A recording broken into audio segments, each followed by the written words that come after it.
하겠습니다. 에베소서 2장 11절에서 22절까지 말씀입니다. 저와 여러분이 한 절씩 교독하고 마지막 절은 함께 읽도록 하겠습니다. 그러므로 생각하라. 너희는 그때의 육체로는 이방인이요 손으로 육체에 행한 할례를 받은 무리라 칭하는 자들로부터 할례를 받지 않은 무리라 칭함을 받는 자들이라. 그때 너희는 그리스도 밖에 있었고 이스라엘 나라 밖에 사람이라. 약속의 언약들에 대하여는 외인이요 세상에서 소망이 없고 하나님도 없는 자이더니 이제는 전에 멀리 있던 너희가 그리스도 예수 안에서 그리스도의 피로 가까워졌느니라. 그는 우리의 화평이신지라. 둘로 하나를 만드사 원수된 것 곧 중간에 막힌 담을 자기 육체로 하시고 법조문으로 된 계명의 율법을 폐하셨으니 이는 이 둘로 자기 안에서 한 새 사람을 지어 화평하게 하시고 또 십자가로 이 둘을 한 몸으로 하나님과 화목하게 하려 하심이라. 원수된 것을 십자가로 소멸하시고 또 오셔서 먼데 있는 너희에게 평안을 전하시고 가까운 데 있는 자들에게 평안을 전하셨으니 이는 그로 말미암아 우리 둘이 한 성령 안에서 아버지께 나아감을 얻게 하려 하심이라. 그러므로 이제부터 너희는 외인도 아니요 나그네도 아니요 오직 성도들과 동일한 시민이요 하나님의 권속이라. 너희는 사도들과 선지자들의 터 위에 세우심을 입은 자라. 그리스도 예수께서 친히 모퉁이 돌이 되셨느니라. 그 안에서 건물마다 서로 연결하여 주 안에서 성전이 되어가고 너희도 성령 안에서 하나님이 거하실 처소가 되기 위하여 그리스도 예수 안에서 함께 지어져 가느니라. 아멘. 네, 만나서 반갑습니다. 저는 김종현이라고 합니다. 제가 설교를 하는데 두 가지 어려움이 있습니다. 첫 번째는 이 빌립보 프로젝트가 예수님을 잘 모르시는 분들 혹은 교회를 예전에 다녔지만 오랫동안 안 다니시는 분들을 초대해서 복음을 전하는 시간이라고 알고 있는데 제가 부탁받은 본문이 교회에 대한 겁니다. 그래서 이걸 어떻게 잘 접목할지 제가 고민을 많이 했는데 아직 답이 없습니다. 두 번째는 주하길 교회 설교가 강해 설교로 진행된다고 전 알고 있어요. 강해 설교는 한 절 한 절을 이렇게 해석하면서 설교를 하는 거거든요. 근데 저에게 주어진 시간이 20분이고 제가 저에게 부탁받은 말씀이 12절이에요. 그러니까 한 절당 1분 한 30초 정도로 해야 하는데 제가 벌써 한 2, 3분을 썼습니다. 이 두 가지가 문제여서 죄송하지만 오늘은 강해 설교 형식으로 설교하지는 않고 그러니까 한 절 한 절 나눠서 설명하는 식으로 설교하지는 않고 일종의 좀 주제를 가지고 이 말씀을 함께 나누려고 합니다. 내 얘기가 이해가 돼요? 훌륭해요. 오늘 설교 제목은 하나님의 평화입니다. 지난 3주 동안 하나님의 계획, 하나님에 대한 지식, 그리고 하나님의 선물이라는 세 주제로 이제 복음에 대해서 함께 나눴고 오늘이 마지막 시간입니다. 여러분 설교를 지금 기록하고 있는 거예요? 훌륭해요. 저희 교회는 있어요. 그런 분이 계세요. 한 분 있어요. 여러분 평화가 뭔가요?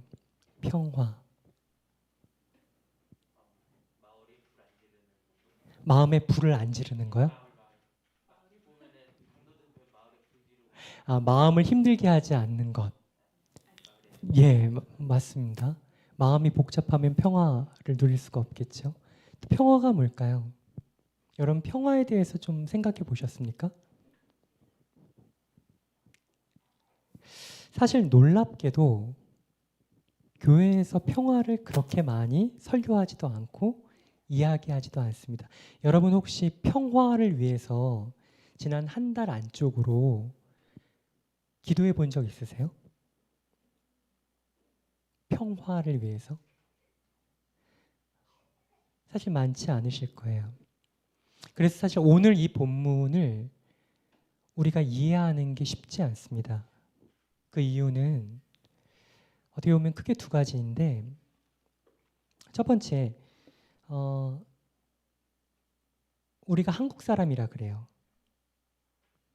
지금 이 본문은 유대인과 이방인, 할례, 율법 이런 단어들이 나오거든요.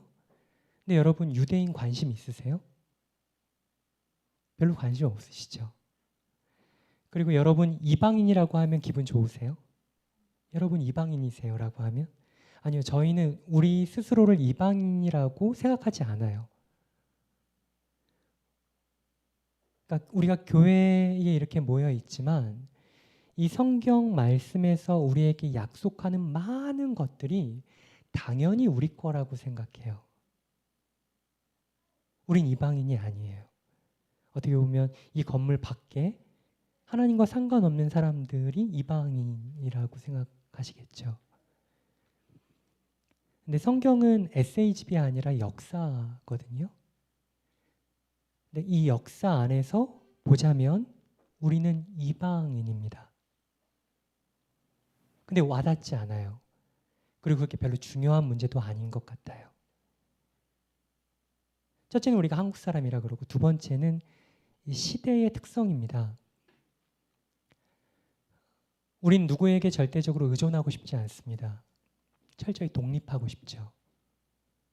어떤 누군가에 기대어 우리의 정체성을 확인하거나 설명하고 싶지 않습니다. 나는 나로 온전히 살고 싶습니다. 다른 사람들에게 간섭받는 것도 싫어요. 다른 사람들한테 해를 끼치는 것도 싫어요. 우린 독립적인 사람이길 원해요. 그래서 여기서 말하는 이스라엘 역사에 기대어서 내 자신을 발견하고 싶지 않아요. 설명하고 싶지도 않아요. 또 한 가지는 우리가 지독히 개인주의적인 세상을 살아가고 있기 때문입니다.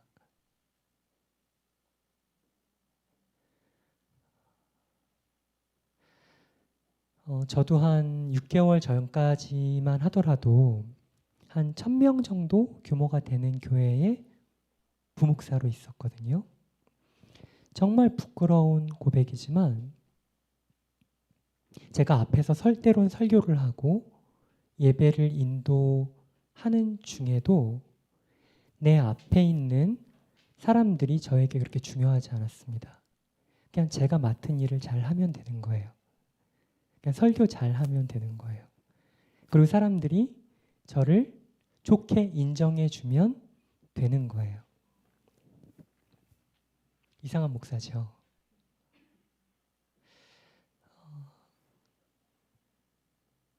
그런데 사실 여러분 모르겠습니다. 주하길 교회는 다를 거라고 생각합니다. 근데 제가 이전에 경험했던 교회는 대부분 주일에 교회를 와서 가장 큰 관심은 설교가 언제 끝나냐 이거나, 혹은 신앙에 열심히 있는 분들은 내가 이 예배를 통해서 어떤 유익을 누릴까, 혹은 오늘 이 예배를 통해서 나의 기도가 응답됐으면 좋겠다, 나의 문제가 해결됐으면 좋겠다. 그래서 대부분의 성도들이 하나님만 바라보고 예배해요. 저는 그게 맞다고 생각했어요. 예배는 나와 하나님과의 관계가 제일 중요해. 내가 하나님을 알고 하나님으로부터 내가 복을 받으면 내 예배는 성공이야 라고 생각을 했어요. 근데 아마 대부분 교회 성도, 지금 이 시간에 혹시 예배가 이루어지고 있는 교회가 있다면 그 예배에 앉아서 예배를 드리고 있는 대부분의 분들은 제가 지금 말씀드린 비슷한 목적을 가지고 예배하고 있을 거예요. 근데 그건 오늘 우리가 읽은 하나님의 목적, 하나님께서 교회를 세워가시는 목적과 너무 다른 이야기입니다.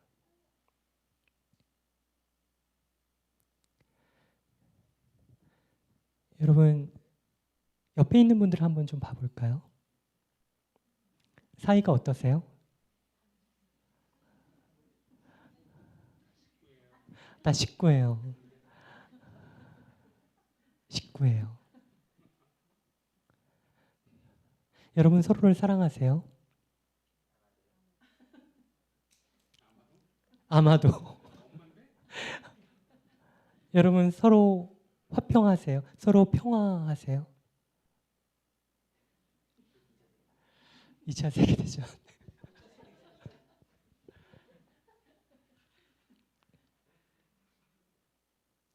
제가 지금 드린 이 질문은 기독교의 핵심이 되는 질문과 연결이 되어 있습니다. 어떤 질문이냐면 예수님은 왜 십자가에서 돌아가셨습니까?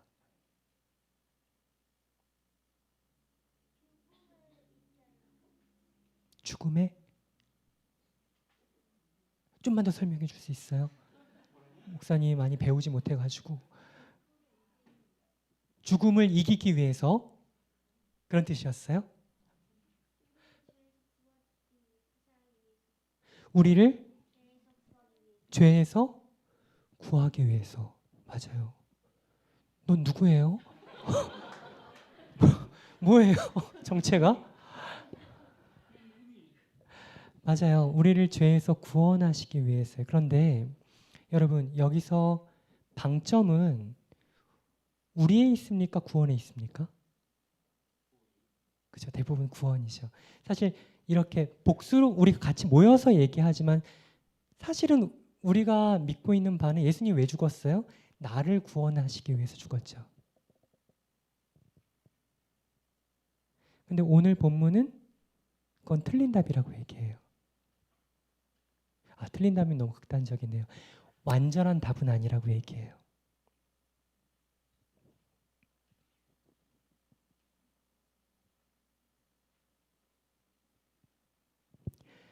14절입니다. 그는 우리의 화평이신지라 둘로 하나를 만드사 원수된 것 곧 중간에 막힌 담을 자기 육체로 허시고 법조문으로 된 계명의 율법을 폐하셨으니 이는 이 둘로 자기 안에서 한 세 사람을 지어 화평하게 하시고라고 하셨어요. 자기 육체로 하셨다는 얘기는 십자가에서 죽으셨다는 얘기죠. 근데 예수님께서 죽으신 목적, 십자가에서 죽으신 목적이 뭐라고 나오나요?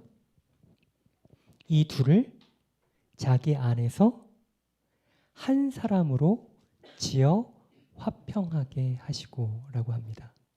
그러니까 예수님께서 죽으신 목적은 우리 개인 한 사람 한 사람을 구원하는 것만이 아니라 우리 모두를 한 사람으로 새롭게 창조하기 위해서다라고 하세요. 여러분 너무 생소하죠? 예수님은 그냥 나를 위해 죽으신 거라고 생각했는데 예수님의 십자가의 희생은 오로지 나를 위한 거라고 생각했는데 맞아요. 예수님께서는 우리를 위해 십자가에 죽으셨습니다. 그런데 예수님에게는 더 큰 그림이 있으셨어요. 하나님은 예수님을 통해서 하고 싶은 더 큰 이야기가 있었어요. 그건 교회입니다.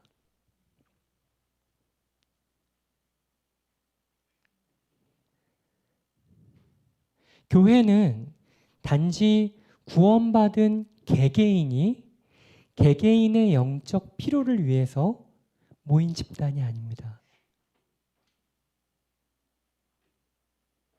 내 얘기가 이해가 돼요? 고마워요. 교회를 향한 하나님의 더 큰 놀라운, 우리가 아직 다 알지 못하는 놀라운 계획이 있는데, 그건 예수 그리스도의 십자가의 보혈을 통해서 우리를 한 사람으로 만드시는 거예요. 새로운 한 인류를 만드시는 거예요. 괜찮습니다.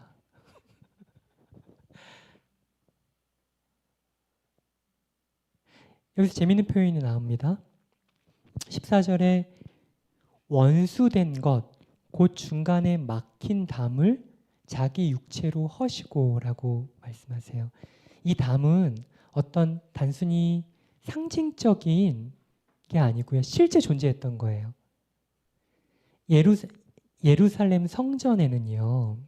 예루살렘 성전은 정말 아름답게 만들어졌거든요. 대리석으로 만들어졌고요. 그 위에 금을 발랐습니다. 그래서 멀리서 해가 뜨고 질 때 그 예루살렘 성전이 노랗게 보였어요. 금 때문에. 그래서 그걸 보는 것만으로도 경외감에 사로잡힐 만큼 놀라운 건축물이었습니다. 그런데 그 예루살렘 성전에는 그 주변에 약 1.5m 한 요 정도 되는 대리석으로 된 담이 있었어요. 한 요만한 담이겠죠. 그 담이 쫙 둘러싸여져 있었어요. 그 담에는 두 언어로 기록되어 있었습니다. 유대인들이 볼 수 있는 것과 그리거로 되어 있었어요. 뭐라고 되어 있냐면, 유대인이 아닌 사람이 이 담을 지나거나 넘으면 반드시 살해될 텐데 그 책임은 그 사람에게 있다. 그래서 실제로 놀랍게도 사도행전 21장에 보면 바울이 에베소 사람, 우리가 에베소서를 보고 있죠. 에베소 사람을 데리고 예루살렘에 들어왔는데 유대인들이 그 사람을 보고 바울이 이 사람을 예루살렘 성전으로 들여보낸 줄 알고 광기에 사로잡히죠. 그래서 죽이려고 달려들어요. 그러니까 유대인과 이방인 사이에는 증오의 벽이 있었습니다.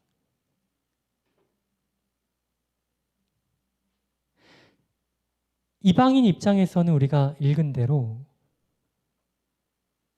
그러니까 유대인 입장에서는 이방인들이 그리스도도 없고 이스라엘 나라 밖에 있고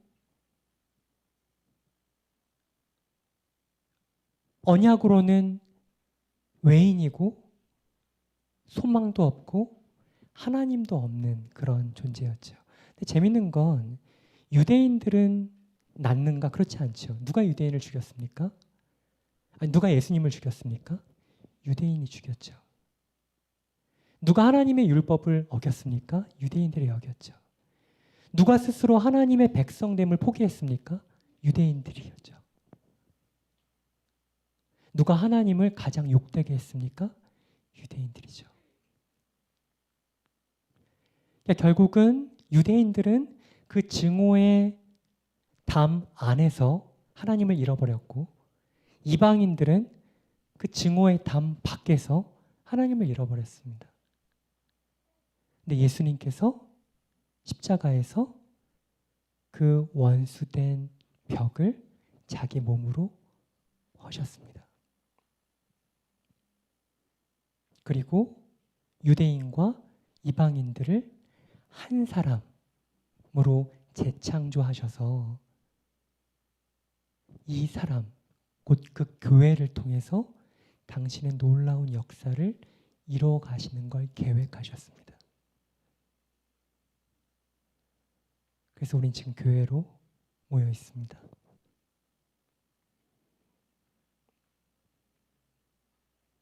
두 번째, 기독교에서 중요한 질문이 있습니다. 하나님은 어디에 계십니까? 하늘. 맞아요. 그분은 하늘에도 계세요. 그리고 또 어디 있을까요? 맞아요. 우리 마음에 있어요. 이름이 뭐예요? 하람이요. 놀라워요. 맞아요. 하늘에 계시지만 또 우리 마음에 계세요. 근데 우리 마음이에요? 내 마음이에요? 우린 주로 내 마음이라고 생각하죠. 하나님은 어디 계세요? 내 마음에 계세요. 근데 그것도 맞지만 온전한 대답은 아닙니다. 오늘 말씀해 보니까 하나님은 어디 계세요?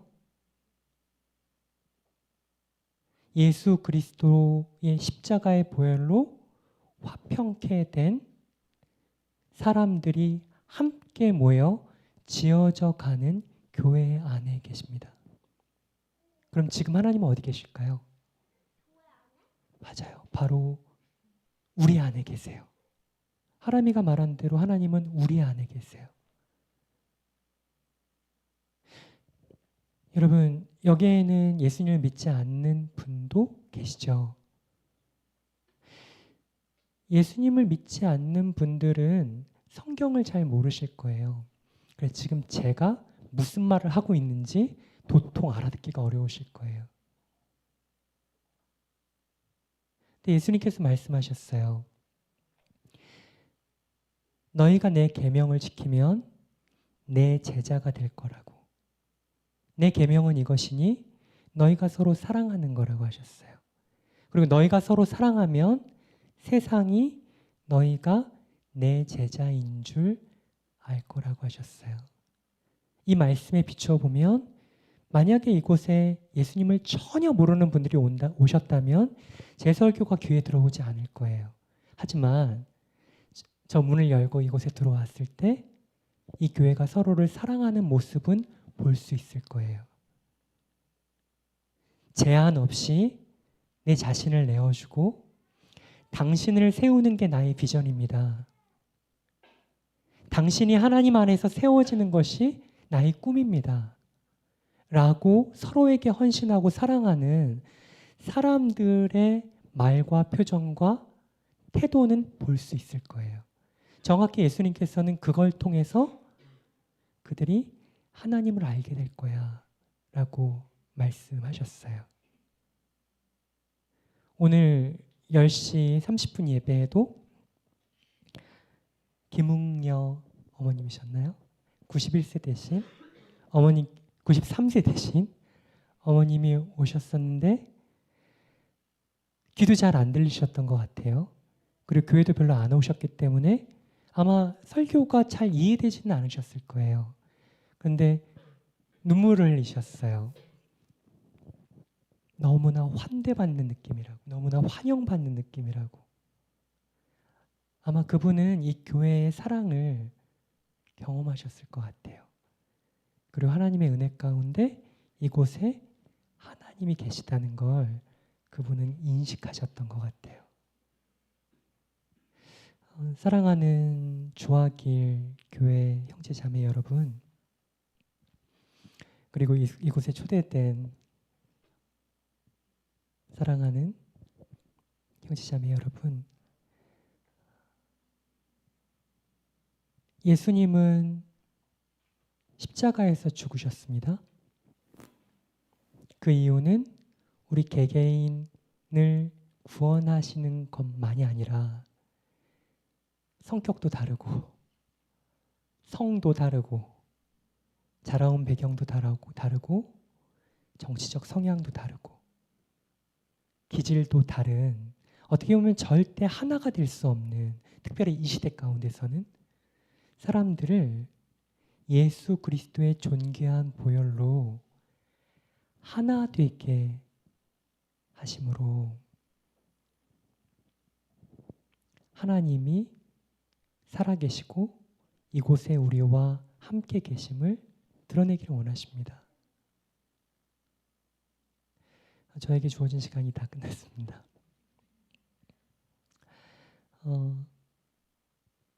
초대된 모든 분들이 오늘 짧은 시간이지만 이 교회 안에서 서로 사랑하는 예수 그리스도의 제자들을 통해서 하나님이 이곳에 우리와 함께 하신다는 걸 알 수 있었으면 좋겠습니다.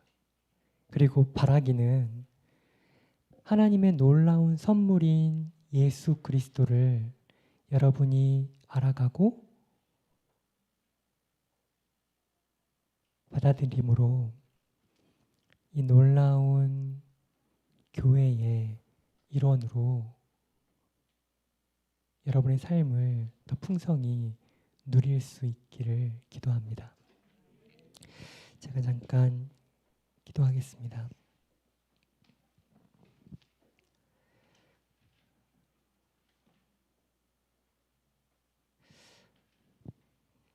하나님 아버지,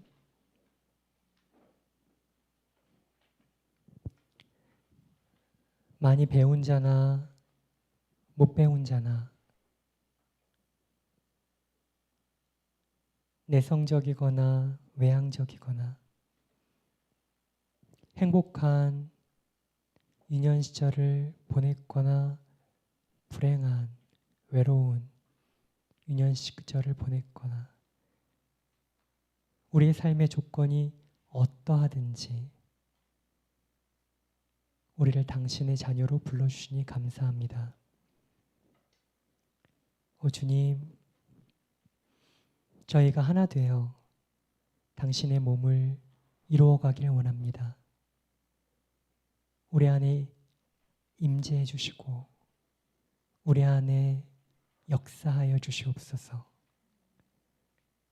그리고 우리 안에 초대된 이 귀한 한 분 한 분을 주님 만나 주시고 우리가 서로를 사랑하고 섬기고 하나됨을 통해 이들 안에 예수 그리스도가 드러나게 하여 주시옵소서. 예수님의 이름으로 기도합니다. 아멘.